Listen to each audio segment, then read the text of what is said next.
So in this video, I'll show you how to enable the new dashboard gadgets that we've just added to ERPRev software. Just click on the top right corner where you have your name, then click on this icon here. This icon.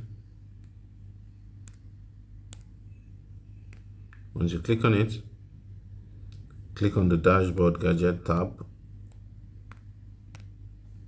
Then you'd see some of them, like this is one of it.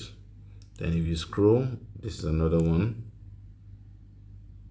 this.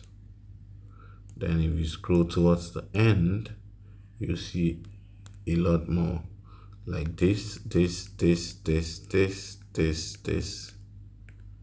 are all new dashboard gadgets. You can enable them and test them out and let us know what you think.